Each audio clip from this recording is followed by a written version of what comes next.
Alright guys, I wanted to just make a quick video here explaining how to mark a release for Southwest.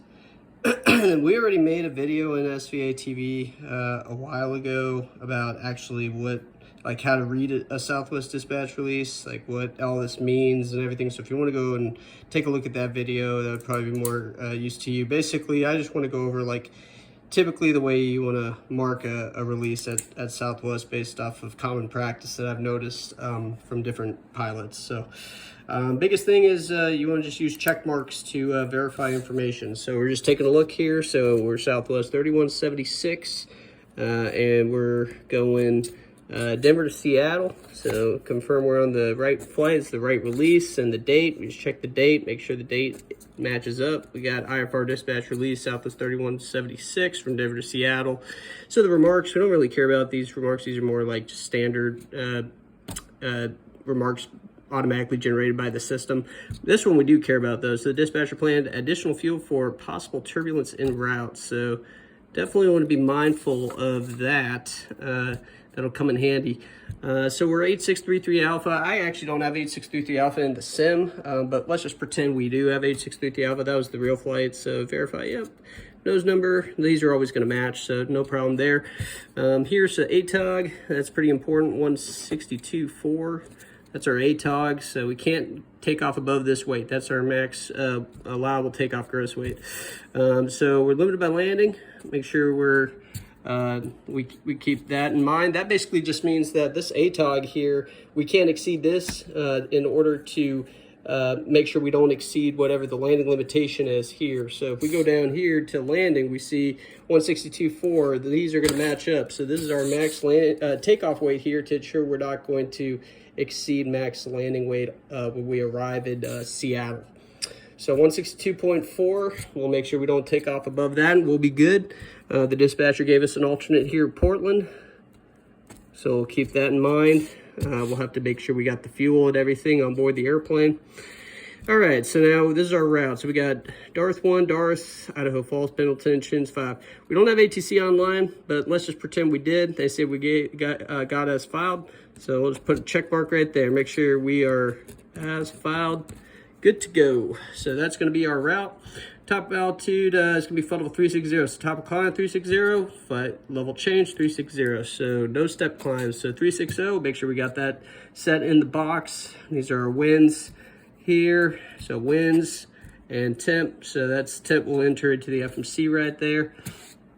No MEL, so we got a good jet. So not going to have to worry about anything broken on the airplane, which is great. 16.1 for our en route burn. So now this is where we want to go over to our regs here. So we got 121.639 fuel supply, all domestic operations for 121, which is your airlines basically. So this is the regulation here. If you want to take a look at it, I like to use Cornell Law, their website, to check all the regulations. They make it nice and easy to break everything down here. So no person may dispatch or take off an airplane unless it has enough fuel to fly to the airport to which it is dispatched, Seattle in this case, and then thereafter to fly to land at the most distant alternate where required for the airport which it was dispatched. All right, so we got Portland here. Portland is our alternate. We don't have a second alternate, so we need to have enough fuel to fly to our furthest alternate on the release, so Portland in this case, thereafter to fly for 45 minutes at normal cruising fuel consumption, or for certificate holders who are authorized to conduct a day VFR operations, which we're not at Southwest, so don't need to worry about that part. So we know 45 minutes. Okay, so we need to have 45 minutes. So let's take a look at our fuel here. So 16.1, that's how much fuel the computer's calculating from the moment that we apply takeoff thrust to the time we touch down in Seattle. So we got 16.1. All right, so that's that part taken care of. Okay, so now alternate, furthest alternate, 3.1. Okay, we got 3.1. We got that taken care of. 45 minutes. So you got your 45 minutes right here. So that's 3.6. So we got that. We're good to go. And that's about it. And all these tallied up here, you got 25.3, and that includes also cont hold, which we could go over here in a quick second as well.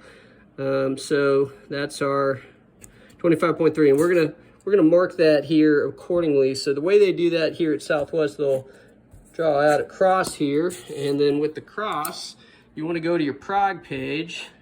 So you go to your prog page here and see, okay, we got 26 on board. So we're going to go 26 here, 26. So that's the first one. So you go 26. All right.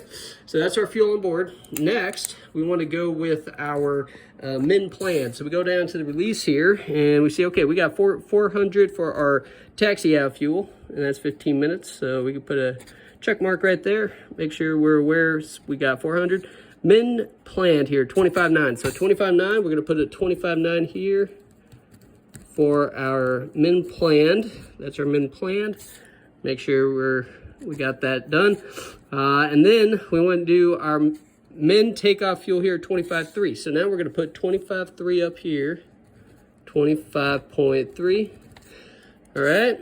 And then lastly, we want to put our planned arrival fuel here, 9.3. That's at our destination, 9.3 in Seattle, not at our alternate. All right, so 9.3. So now we're going to put 9.3 right here. And the reason why Southwest does this is because when this thing is clipped on the release, on the yoke rather, they fold it up, and then they'll clip it on the release, on the yoke. I keep saying release. So they clip the release on the yoke just like this. And the thing is, you can't see the fuel down here anymore when you're doing that. So why they do? That's why they do that, so that they have a good idea of their fuel, and they can keep it clipped on the yoke. And that's how they like to do it at Southwest. So anyways, yeah, that's pretty much how you mark up a release at Southwest. You got 9.3 here, so I'd circle that. That's important to know. 40 on the cost index. Okay, that's pretty standard for NG. You get 40 and then 30 with the max. We got 66 knot headwind. So that's important to know as well. So we got that circled. 15 minutes for arrival station contingency fuel impact here, 15 minutes. That's always going to pretty much match up with our cont hold fuel, and we'll go over that in a quick second here, but I can put a quick check mark with that there. So, and that basically just means that there's a low chance really that there's going to be any problems going into our airport. So 15 minutes is the minimum that Southwest will plan for their cont hold fuel here, the 15. And you see it's 50. This isn't 15. That's 1,500, but right here, you see this is 15, so don't let that confuse you. So this is always time, this is always fuel. So you got time here, and you got fuel here. All right, so moving on. So now we're doing our takeoff and landing performance here for what the dispatcher planned. And remember, this is all what the dispatcher planned. It might be a little slightly different when we get in the air and we see like how the winds actually are and everything. But this is all based off of planning, and so far we have a good release. Everything is legal based off of what I'm seeing. So, so we got our takeoff runway 34 left to Denver, which is what they're using. And we'll take a look at the ATIS too. We'll write some stuff here down for the ATIS. But we got 34 left, and we are arriving 16 right. So that's what the dispatcher planned. Dispatch is always going to plan calm wind typically, unless you have a tailwind. We just want to plan more restrictive just in case if we had a really strong headwind planned and the winds died down and now our takeoff weight is exceeded because we're too heavy. Well, that's a problem, and now we're going to have to kick off passengers, take a delay and everything. So we'd like to know these things in advance. That's why we plan more restrictive in the dispatch world. So anyways, you got a dry runway at Denver, and then you got a wet runway at Seattle. And let me go over this reg here real quick with you guys, just so you understand the reason why we do this. So we don't really care about takeoff. Takeoff is just planned as what is expected to actually be occurring. So whether it's a dry runway, a wet runway, a lower runway condition code, we plan as is for takeoff. For the destination, however, we always plan it wet. And the reason why we always plan it wet is because if the runway condition is like pretty bad, we're going to have an alternate on that airplane anyways on that flight. And so if it's if our max runway landing weight is exceeded, if it's like a really, really bad landing weight and, we're going to be too heavy, we're just going to divert in that situation anyways, But if you take a look here, so D, this is the reg, right here. So D, this is the reg we care about. And basically, this is the number we're looking at here, at least 115% of the runway length of the dry requirement. So the wet here, wet or slippery, at the estimated time of arrival, unless the effective runway length at the destination airport is at least 150% of the runway length. So basically what this is saying is, if you plan this runway dry and at time of arrival it's going to be wet or slippery, it's an illegal flight now. So it doesn't say anything about actual current conditions or anything. It just says if it may be wet or slippery at the estimated time of arrival. And so because of that, we always plan it wet just to, you know, save our bacon. Pretty much the biggest problem would be if, you know, it was a dry runway when we first planned it, and then the weather changed and then changed to a wet runway before the flight took off. Well, now we're technically illegal because we're not complying with that regulation. So that's why we just always plan typically the landing runway wet, unless it's like a really short runway. And if we planned it wet, it would cause us to be weight restricted. But that's typically more of an issue on the regional side of things. The majors and Southwest and all those guys, they typically don't have that problem. That's more of like a SkyWest issue with really short runways at certain airports. So anyways, yeah, that's pretty much it. We see that our max runway takeoff weight here is 174.2, limited by structure, because that's the max structural takeoff weight for a 737-800. So that we're clearly not going to be anywhere near that because our ATOG is 162.4. So I don't even care about that. 170.6 for our drift down for en route. That's going to be above our 162.4. That's why this is our ATOG. Whichever of these three is the lowest, that's going to be your ATOG always. So 162.4. So I got to make sure I do not take off above this weight, 162.4. If I do, I'm illegal. And that's pretty much it. Now, going back to the cont hold here real quick for the fuel, this is why disp add fuel on the release and cont hold. So you got cont hold and disp add. These are actually also required fuel for the flight. And the reason why is because of this reg here, 121.647. So if you look at this reg, it says each person computing fuel required for the purpose of this subpart shall consider the following. Well, the dispatcher and the PIC are both jointly responsible for the pre-flight planning and the dispatch release of the flight. So they have to ensure that the flight will be able to comply with these four parts of 121.647. So wind and other weather conditions forecast. So this is why you might add disp add fuel for, look at this, additional fuel for possible turbulence en route. Why would we add fuel for turbulence? The reason why we add fuel for turbulence is because, let's say, so we're cruising at flight level 360 and we have possible turbulence en route. They might want to fly lower. When you fly lower, you're going to increase your fuel burn. So because you're going to increase your fuel burn, because they want to get a better ride, right? They don't want to be flying in the turbulence. So you might cruise at, say, flight level 320, flight level 300, somewhere lower than flight level 360. That's going to increase your burn. And so this additional fuel here that the dispatcher planned of 1,000 pounds right here, and I'm going to put a check mark on that because that is required fuel for the flight, because the dispatcher assumed that this is going to be a possible issue. That's why this is now required fuel. Anything above this line here is required fuel. So this is all required fuel for the flight.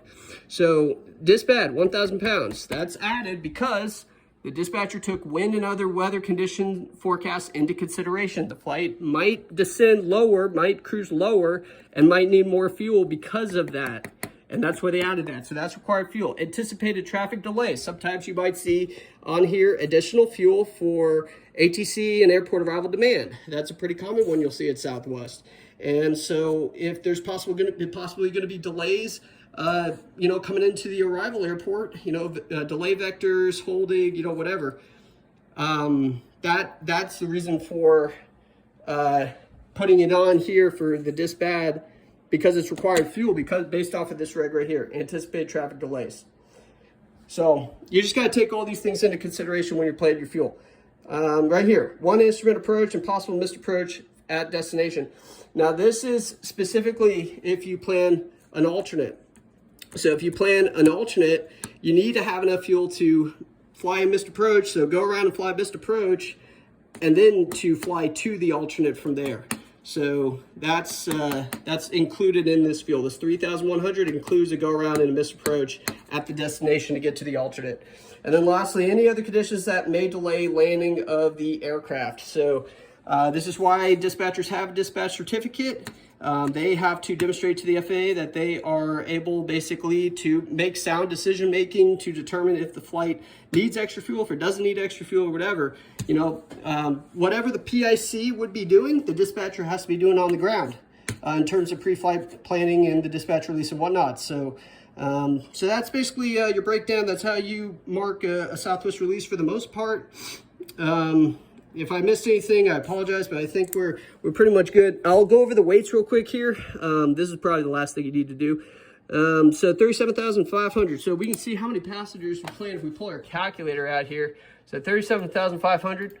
So remember that if we are summer weights, each passenger, we always plan adults on the dispatch release.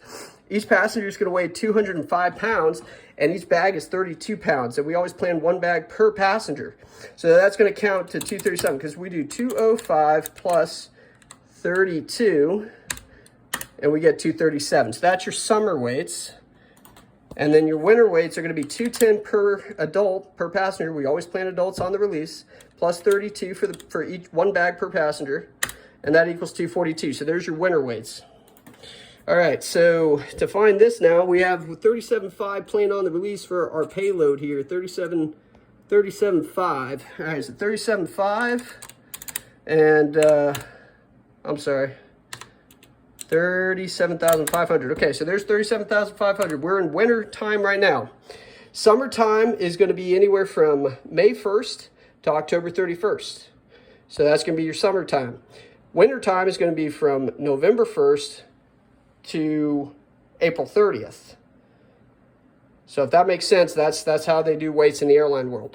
All right, so 37,500. We're going to divide that by 242 since we're wintertime still. So we get 155 basically. So we have 155 passengers on board this 800. So we can make a note of that. So 155 packs. All right, so 155 packs planned for the flight. Just so you have a note of that. Zero fuel weight, 130.3. Make sure that this does not exceed 138.3. Max zero fuel weight, it does not. So we put a check on that. Fuel on board, we got 25.5 for takeoff. This is our takeoff. And 46.1. So that does not exceed. So we're good there as well. We don't exceed. And takeoff weight, 155.8. We don't exceed ATOG. And we don't exceed 174.2. So we're good there. So that's illegal. And I'm sorry, I said legal, but it may have sounded like I said illegal. That's legal. So this is legal. All of this is legal. And our landing weight, 139.7. We don't exceed 146.3. That's legal. Get a check mark right there. If we had any issues with this release, if we thought, okay, we might be getting close to ATOG or any of our weights exceed the limitation, so that would be illegal, of course. If we didn't have all of our required fuel, if we required an alternate on the release and we, the dispatcher missed it or something, anything that we have a problem with the release, we got to call dispatch and we got to, get that sorted out. The flight is illegal to depart until there's full agreement on how the flight was planned and how the flight will be conducted between the PIC, between the captain and the dispatcher. So until there's full total agreement on how the flight will operate, the flight is an illegal flight and it cannot depart the gate. All right, guys, I hope this clears things up on how to mark a release. Now, here's the thing. Everybody does things differently at Southwest. Some people really like to mark their releases. Some people don't. This is a very dramatic and exaggerated example, but I just wanted to kind of go over each kind of thing and like what it kind of means and why you would mark things in a certain way. So, but I hope this clears things up, and happy flying, guys. We'll talk soon.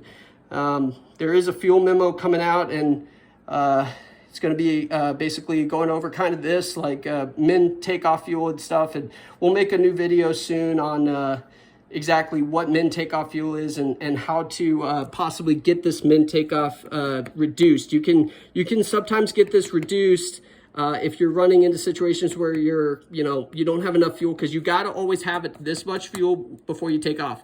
If you don't have 25.3 in this situation when you're applying takeoff thrust, you have to call your dispatcher and get either something like, get Disbad, remove like 200 pounds of that, for instance. You could get that reduced to 800, and then that would shave off 200 pounds of mid takeoff. We'll go over all that in a different video, but there are options. If you can't get it agreed upon between the captain and the dispatcher to reduce fuel here, then unfortunately the flight's going to have no choice but to go back to the gate and get more gas. All right, I think that clears things up, and I hope you guys have a great night. We'll talk to you soon in the next video.